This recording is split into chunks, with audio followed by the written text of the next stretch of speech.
All right, welcome back to the Leadership Series podcast with Kenny Dupree II. Kenny, thank you very much for joining me here today. I want to talk a little bit about an event, specifically one event, but I know that you and your business partners hold events and seminars in your office that people can come to. Yes. The one that I want to talk about is an upcoming one called How Money Works for Women. And what I'd like to kind of get from you is let's hone in on why we would have or what inspired this when it comes to focusing in on helping women. There's a couple of things.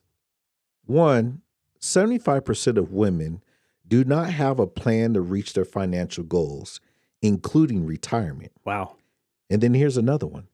Women's number one financial regret is not investing more money.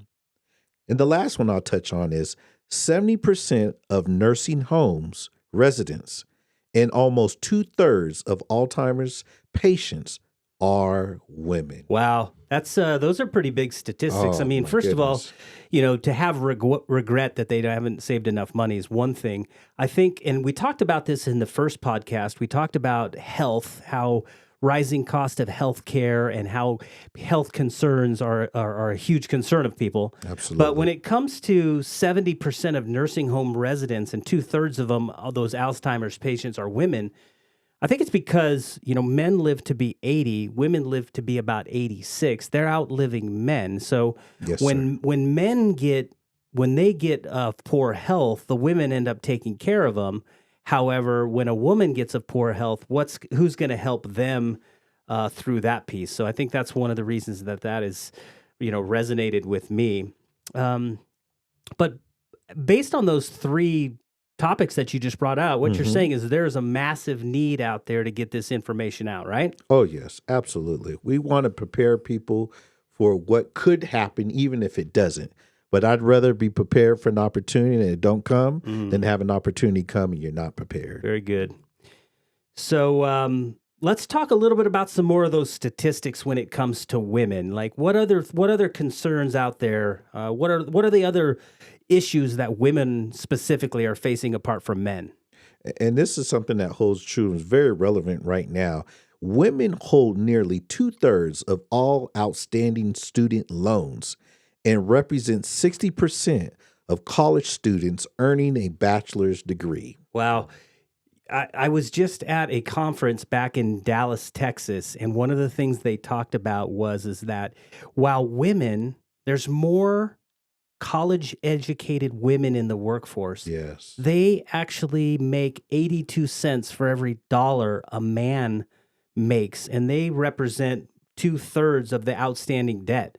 Like that's a huge gap. That's a huge gap. So what else? Tell me some more.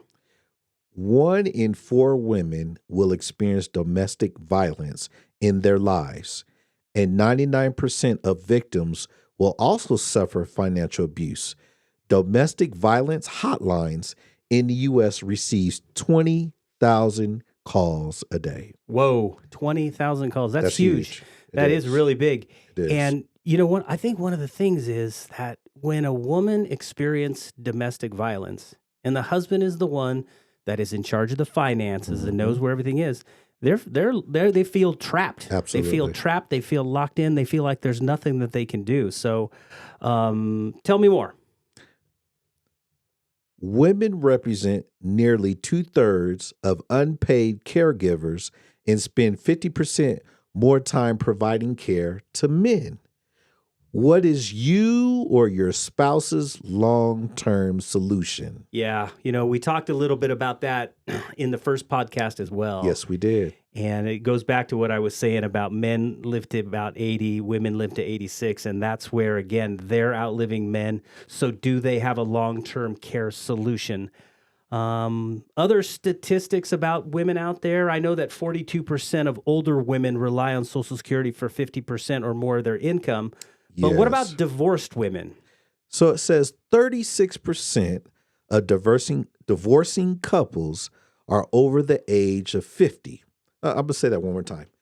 36% of divorcing couples are over the age of 50, and older women going through divorce see their standard of living decline by 45%. That's almost half. Yeah, no kidding. And even in the first podcast, you were talking about how we need, just as a society, we need to save more money for retirement so our standard of living does not decrease.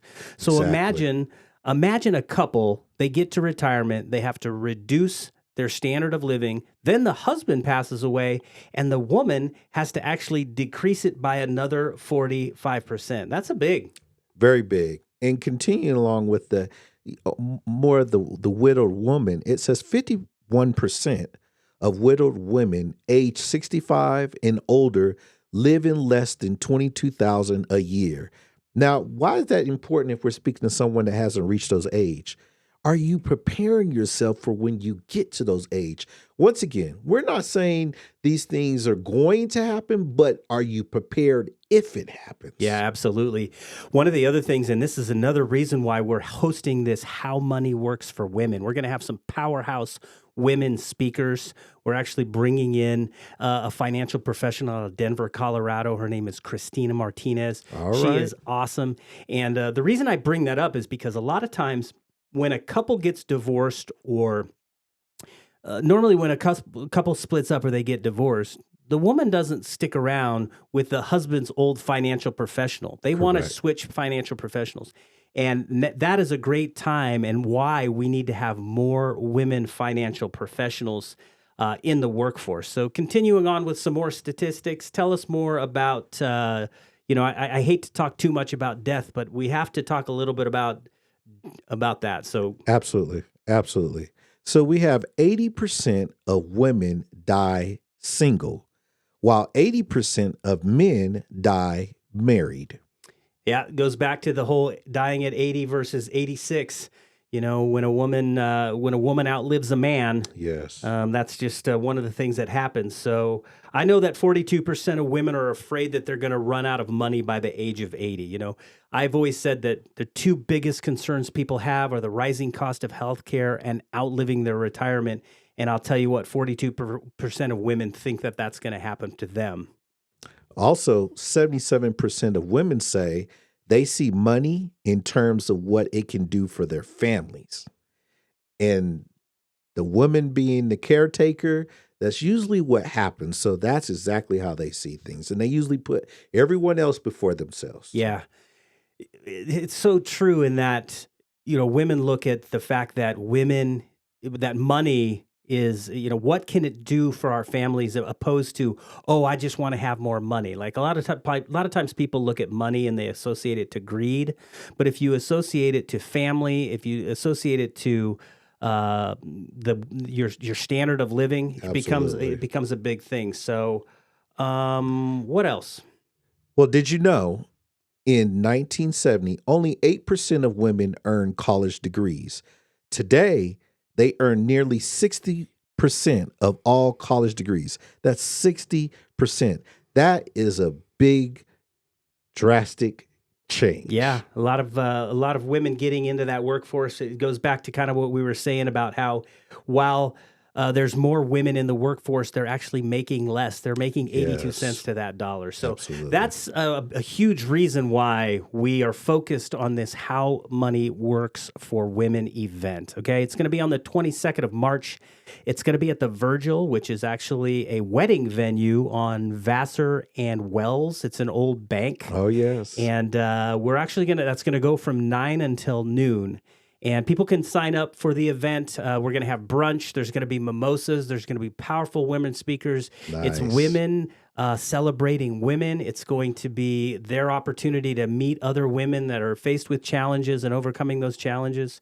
So, so any of your listeners out there, do you think that they could take advantage of this event? Would they get something out of it? Absolutely.